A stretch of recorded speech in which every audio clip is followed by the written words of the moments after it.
Should I just do the video in my little Costco jacket? I think it looks kind of cute. My little Costco jacket. I'll probably regret it, but whatever. Let's do it.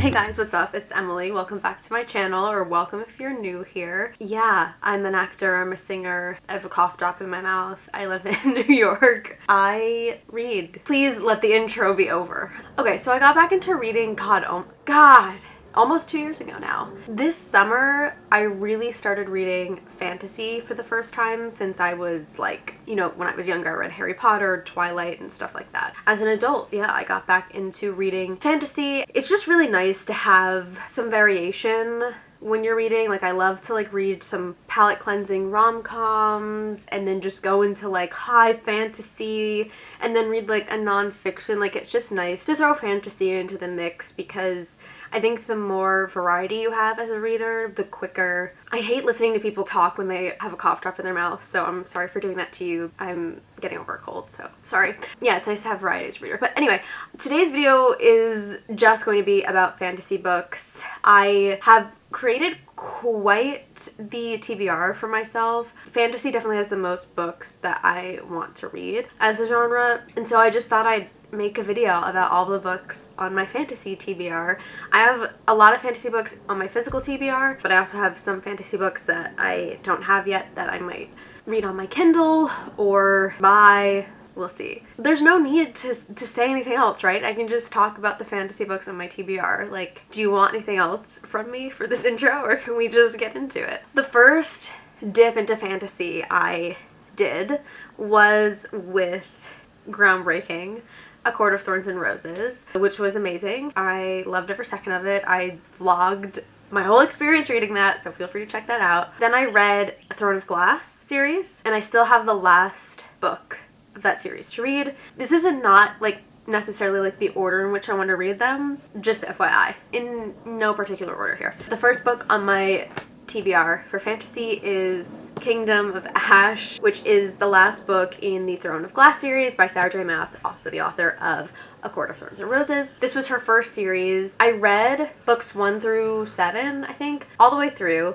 without any books in between, and then I was just like, this book is almost 1,000 pages and I just like needed to take a break. What I did not want to do is read this book and like not want to read this book because it's the last book of the series and like it seems like it's probably pretty epic, but oh my god, yeah, it's 980 pages, so I'm probably gonna read this in the winter. It is almost winter, like early 2024, I would say. Can't smell anything. So yeah, I'm not gonna say what this is about because it would totally just spoil all of the series. I kind of have this rule where I don't read the backs of series because it kind of will spoil the first book, if that makes sense. Like, I remember when I was reading the first ACOTAR book, I read the back of the second one and it just gave away kind of like something that happened at the end of the first one, so we won't spoil anything for you. Kingdom of Ash. It's cute. I mean, it's cute. It's big. It's a big boy, but it's cute. So next, to kind of round out my Sarah J Maas, I have both Crescent City books. I know that the third one is coming out, I think, early next year, so I would ideally like to read these two books before the third one comes out. That's a real wait and see. So the first one is The House of Earth and Blood, and then the second one is The House of Sky and Breath. I know a lot of people love the series and say that it goes really fast. These are long books, like this is like 800 pages long, so again, it's like I am taking a little break from like the super long fantasy just to kind of plow through some material, but I do want to get back to these soon because they're like good books. This is interesting because it's like modern day fantasy, like a lot, I said that in like the thickest New Jersey accent ever. Modern day fantasy, a lot of Sarah J Maas's stuff, like A Court of Thorns and Roses and Throne of Glass, and a lot of other fantasy is very like not of today. It feels like more like a fairy tale time, but this is modern. There's like cell phones and stuff apparently in this book. So we have half fae, half human Bryce, loves her life. Every night is a party. She's going to savor all of the pleasures of Lunathian, also known as Crescent City, but then a brutal murder shakes the very foundations of the city, and Bryce's world comes crashing down. 2 years later, she still haunts the city's most notorious nightclub, seeking only oblivion now, trying to put the past behind her. When the murderer attacks again and an infamous fallen angel, Hunt, is assigned to watch her every footstep, Bryce knows she can't forget any longer. As Bryce and Hunt fight to unravel the mystery, the threads they tug ripple through the underbelly of the city, across warring continents, and down to the deepest levels of hell, with one L, where things that have been sleeping for millennia are beginning to stir. Sounds like Sarah J. Maas to me. So those are my Sarah J. Maas books that I have not read yet, basically. Okay, moving on to another series that I have started, and it is just absolutely all the hype, is Iron Flame, which has, I don't know how I feel about this like black page. I don't know what this is called. I don't know if there's a special word for it, but it kind of like pisses me off because I'll look down at my shelf and it's like doesn't match. I like everything to match. So I read Fourth Wing. I did a whole reading vlog with it. I gave it a 4 out of 5. Like, I liked it. I don't know if like the hype kind of positioned me to just think it was gonna be better than like A Court of Silver Flames or something, but I read it right after that book, and that book is like my favorite book of all time. 6-star read for me. Yeah, Fourth Wing, it was good. Like, I didn't dislike it. I just didn't understand like the absolute hype around it. But of course, I purchased this book as soon as it came out. I really want to read it this month. I am not a trendy person in all other aspects of my life, but with books, it's different because I love the book community, and even though Iron Flame isn't a book that I would necessarily gravitate towards reading on my own without all the hype, it's so exciting to just like be part of the community where it's like, it's sold out everywhere, like everyone's reading it, we're all kind of like reading the same words together. And so when it comes to books, I'm like very excited to hop on trends just because of the community that comes along with it and like the discussions you're able to participate in. So I am really excited to read this for that reason. I remember saying in my Fourth Wing vlog, even though I gave the first one a 4 out of 5, I felt that the way it ended set up this book to possibly be a 5-star read for me. Again, it's a little bit longer. It's like 600 pages, but hopefully it will move fast. Okay, the next book is another book a lot of you guys are talking about, which is Powerless, which is the first book of a series. Only the extraordinary belong in the kingdom of Elia. The elites have possessed powers for decades, gifted to them by the plague, while those born ordinary are just that, banished from the kingdom of Ilia, I guess, and shunned from society. No one knows this better than Peyton Gray, an ordinary posing as a psychic to blend in with the elites. When she unsuspectingly saves one of Ilia's princes, she's thrown into the purging trials, a brutal competition showcasing the elite's powers. If the trials and the opponents within them don't kill her, the prince she's fighting feelings for will, if he discovers what she is, completely ordinary. So it's very like, it's giving like top 1% in the rest of the world kind of a thing. I love when fantasy is like very like political like that, and people just say it's great. The next book is also coming in May, so have some time to read this before the next one comes, but I would like to read it soon. It's like about 500 pages, so that's the thing, these fantasy books are longer than the average one-off book, but that's fine. Okay, another book that I actually don't have on this list over here, but I have on my physical TBR that I forgot about, is The House of the Cerulean Sea. Just like the cute little quirky fantasy that everybody loves, and I feel like so many people of so many different like interests and like worlds recommend this book and just love it. It's about this guy that like has to travel and like to this island and watch this orphanage and like keep the children safe. Found family vibes? I don't know. We'll see. Everyone loves it. Can't wait to read it. Next, we have this trilogy that everyone knows. I think it's called the Folk of Air trilogy. I'd call it the Cruel Prince trilogy. I do believe that there's one novella that's like the 4th book that I don't think many people read, but I don't have it. So there's The Cruel Prince, The Wicked King, and The Queen of Nothing. And what I like about these books is they're all pretty short, and the first one's actually the longest. Like the third one is 304 pages, and it looks like it moves pretty quickly. So maybe some like palate cleansing fantasy, which is usually, I don't usually think of fantasy as palate cleansing. It's usually something that takes a lot of like emotion to read and a lot of brain power to read, but this kind of looks like it's I don't know, like a little bit of a lighter read than this, you know. Cruel Prince, the first book. Jude was 7 when her parents were murdered, and she and her 2 sisters were stolen away to live in the treacherous High Court of Fairy. 10 years later, Jude wants nothing more than to belong there, but many of the Fae despise humans, especially the prince, the youngest and wickedest son of the king. To win a place in the court, Jude must defy him and face the consequences. So, sounds like a true tale of a cruel prince. Yeah, I feel like that trilogy is definitely a staple of, like, at least like booktube, like bookstagram, book talk fantasy. Looking forward to reading it. Next we have a V.E. Schwab series called The Shades of Magic.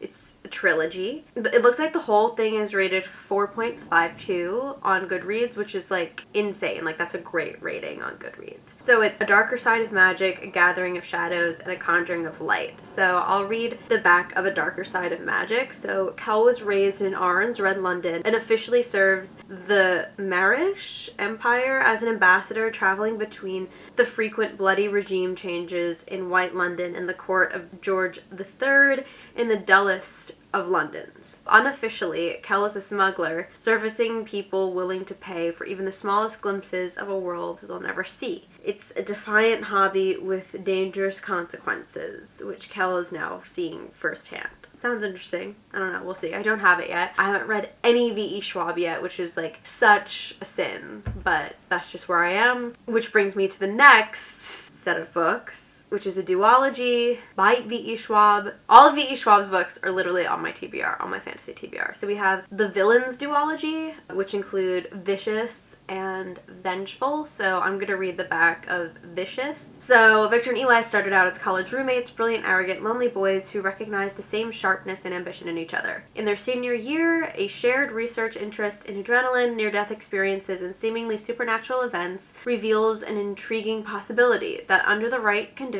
someone could develop extraordinary abilities. But when their thesis moves from the academic to the experimental, things go horribly wrong. 10 years later, Victor breaks out of prison, determined to catch up to his old friend, now foe, aided by a young girl whose reserved nature obscures a stunning ability. Meanwhile, Eli is on a mission to eradicate every other superpowered person that he could find, aside from his sidekick, an enigmatic woman with an unbreakable will. Armed with terrible power on both sides, driven by the memory of betrayal and loss, the arch-nemeses have set course for revenge, but who will be left alive at the end? Okay, then the last V.E. Schwab book, which I just got, just came out. Actually, no, that's a lie. I have 2 more V.E. Schwab books. But I have, okay, so this is The Fragile Threads of Power, which just came out. I got this as an add-on on Book of the Month. I just don't feel like reading this whole thing. A new door opens. Once there were 4 worlds, nestled like pages in a book, each pulsing with fantastical power connected by a single city, London. After a desperate attempt to prevent corruption and ruin in the 4 Londons, there are only 3. Grey London, thriving but barely available, but barely able to remember its magical heritage. Red London, ruled lately by the Marish family. This sounds like, is this connected to like her other books? Flourishing and powerful, and White London left to brutality and decay. Now the worlds are going to collide anew, brought to a dangerous precipice by the discoveries of 3 remarkable magicians. And then it just goes into the 3 magicians, but I'm not going to read that. So, yeah. This one's a little longer. It was on my October TBR, and I just couldn't do it. It's like 650 pages. This is a little lower on my list of priorities, but it's definitely on it. And that is the first book in a series. The Invisible Life of Addie LaRue is still on my TBR. It's going to be off so soon. It is such a high priority for me to read this book. My mom just read it. She loved it. I want to talk about it with her. I mean, it's like, everyone's like, it's a life-changing book. It's about this woman who doesn't age and like doesn't die, basically, I think is the vibe. High on the list of priorities. Okay, next we have the Caraval Complete Trilogy by Stephanie Garber. People say to read this before you read Once Upon a Broken Heart, which I'll talk about in a second. Also on my TBR list. Some people say it's not necessary, don't do it, whatever. I feel like I'll probably read it. It's Caraval, Legendary, and Finale are the 3 books. Scarlet has never left the tiny island where she and her sister live with their powerful, cruel father. Now her father has arranged a marriage for her, and Scarlet thinks her dreams of seeing Caraval, the faraway once-a-year performance where the audience participates in the show, are over. But this year, Scarlet's long-dreamt-of invitation finally arrives with the help of a mysterious sailor. Tella whisks Scarlet away to the show. Only as soon as they arrive, Tella is kidnapped by Caraval's mastermind organizer, Legend. Turns out that the season's Caraval revolves around Tella, and whoever finds her first is the winner. Scarlet has been told that everything that happens during Caraval, I hope I'm saying that right because I've said it so many times now, is only an elaborate performance. Nevertheless, maybe it's because I'm watching The Sopranos so much. Like, I don't know why my New Jersey accent is just, like, absolutely thriving right now. Like, I've spent almost a decade trying to get rid of it, and I watched, like, 3 episodes of The Sopranos, and it's, like, just back in full swing. Scarlet has been told that everything that happens during Caraval is only an elaborate performance. Nevertheless, she becomes enmeshed in a game of love, heartbreak, and magic. And whether Caraval is real or not, Scarlet must find Tella before the 5 nights of the game are over, or a dangerous domino effect of consequences will be set off and her beloved sister will disappear forever. Sounds like kind of unique too, which I like. So there's those 3 books, and then the Once Upon a Broken Heart series, trilogy, which they say to read Caraval first, because not that you need to read it for plot, but it like apparently helps establish the world a little bit. So I have the first book, Once Upon a Broken Heart, and then there's also the Ballad of Never After and A Curse for True Love. A few booktubers that I follow just read the last book of this trilogy because it just came out, and they were like not super impressed by it. The first 2 books are apparently like absolutely amazing. Looks like there's like 3 words on a page and it looks really fast. I'll read the back of just the first one. Evangeline Fox has always believed in true love and happy endings until she learns that the love of her life will marry another. Desperate to stop the wedding, Evangeline strikes a deal with the charismatic, immortal Prince of Hearts. But she soon discovers that bargaining with the Prince of Hearts is a dangerous game. He has plans for Evangeline. Plans that will either end in the greatest happily ever after or the most exquisite tragedy. I actually really want to read this, but I feel like I want to eventually read Caraval, so I just feel like I should read those 3 first. So it might be like an audiobook situation, it might be a Kindle situation. I don't know if I need to like buy the physical copy of those books, but we'll see. Pretty much through, I think, like my physical fantasy TBR, I think. But starting to really get into vocal fry here. Okay, so we have a few more series left. The next being the Shatter Me series. Yes, I have to read the Shatter Me series. It used to be higher on my list of priorities for fantasy. It's a little bit lower now, but I still am obviously going to read them. I want to read all of them in order, like novellas and all. It's Shatter Me, Destroy Me, Unravel Me, Fracture Me, Ignite Me, Restore Me, Shadow Me, Defy Me, Reveal Me, Imagine Me. It's a lot, but this is just the back of Shatter Me. Juliet hasn't touched anyone in exactly 264 days. The last time she did, it was an accident. But the reestablishment locked her up for murder. No one knows why Juliet's touch is fatal. As long as she doesn't hurt anyone else, no one really cares. The world is too busy crumbling to pieces to pay attention to a 17-year-old girl. Diseases are destroying the population, food is hard to find, birds don't fly anymore, and the clouds are the wrong color. Okay. The reestablishment said their way was the only way to fix things, so they threw Juliet in a cell. Now so many people are dead that the survivors are whispering war, and the reestablishment has changed its mind. Maybe Juliet is more than a tortured soul stuffed into a poisonous body. Maybe she's exactly what they need right now. Sounds compelling. Okay, next is the Red Queen series, which is not like the most highly rated, but like also pretty decent. I feel like a lot of people have read. There are 4 books. It's Red Queen, Glass Sword, King's Cage, and War Storm. I feel like I'm not close enough to you. That's so much better. I'm gonna wish I was sitting here for the entire video as I'm editing this. So the Red Queen. I mean, I love anything that has queens in it. So like, I'm there, and it's like queens and blood on the tiara. Like, sign me up. The Reds are commoners, ruled by a silver elite in possession of godlike superpowers. And Tamara Barrow, a 17-year-old red girl from the poverty-stricken Stilts. It seems like nothing will ever change. That is until she finds herself working in the Silver Palace. Here, surrounded by the people she hates the most, Mare discovers that, despite her red blood, she possesses a deadly power of her own, one that threatens to destroy the balance of power. We love that. We love disruptors. Fearful of Mare's potential, the Silvers hide her in plain view, declaring her a long-lost Silver Princess now engaged to a Silver Prince. Despite knowing that one misstep would mean her death, Mare works silently to help the Red Guard, a militant resistance group, and bring down the Silver regime. But this is a world of betrayal and lies, as it often is. And Mare has entered a dangerous dance. Reds against Silvers, Prince against Prince, and Mare against her own heart. Actually sounds really good. Okay, and then we have the Shadow and Bone trilogy, which includes Shadow and Bone, Siege and Storm, and Ruin and Rising. I've heard a lot of people say like you don't really need to read Shadow and Bone and you should just go to Six of Crows, but again, like, I'm a purist. I wanna try to read all of it. This has a 3.94. We'll see. This is for the first book. Surrounded by enemies, the once great nation of Ravka has been torn in two by the Shadow Fold, a swath of near impenetrable darkness, crawling with monsters who feast on human flesh. Now its fate may rest on the shoulders of one lonely refugee. Alina has never been good at anything, but when her regiment is attacked on the Fold and her best friend is brutally injured, Alina reveals a dormant power that saves his life. A power that could be the key to setting her war-ravaged country free. Wretched from everything she knows, Alina is whisked away to the royal court to be trained as a member of the Grisha, the magical elite led by the mysterious Darkling. Yet nothing in this lavish world is what it seems, with darkness looming and an entire kingdom depending on her untamed power. Alina will have to confront the secrets of Grisha and the secrets of her heart. I honestly just read that and like nothing, I remember none of it. I don't know.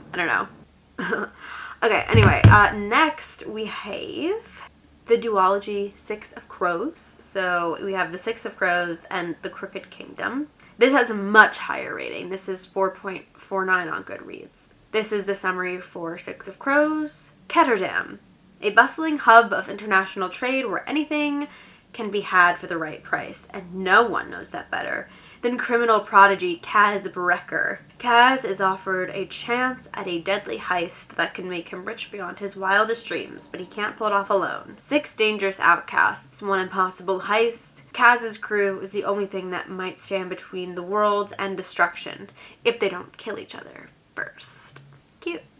Then I have one more, which is Heartless by Marissa Meyer, which looks amazing to me. Catherine may be one of the most desired girls in Wonderland, and a favorite of the unmarried King of Hearts, but her interests lie elsewhere. A talented baker, all she wants to do is open a shop with her best friend. But according to her mother, such a goal is unthinkable for the young woman who could be the next queen. Then Kath meets Jest, the handsome and mysterious court joker. Clever dame. For the first time, she feels the pull of true attraction. At the risk of offending the king and infuriating her parents, she and Jest enter into an intense secret courtship. Kath is determined to define her own destiny and fall in love on her own terms, but in a land thriving with magic, madness, and monsters, fate has other plans. In her first standalone teen novel, the New York Times bestselling author dazzles with a prequel to Alice's Adventures in Wonderland. I have a lot of fantasy books in my TBR. I feel like once I read all of those fantasy books, like I'm gonna feel like the real deal. I'm really excited to read all of those books. So if you've read any of them, or if you're like, you recommend reading some before others, or like putting some higher on my list of priorities or lower on my list of priorities, just let me know. This is the end of the video. So let me know if you want to see anything else in the comments below. I'm almost at 1,000 subscribers, which is very exciting. So I'm kind of just trying to think of ways to like start leveling up the channel a little bit and stuff like that. So let me know if you have any ideas. Thanks for watching, and I'll see ya in the next video. My voice is like full vocal fry right now because I'm sick. Anyway, bye.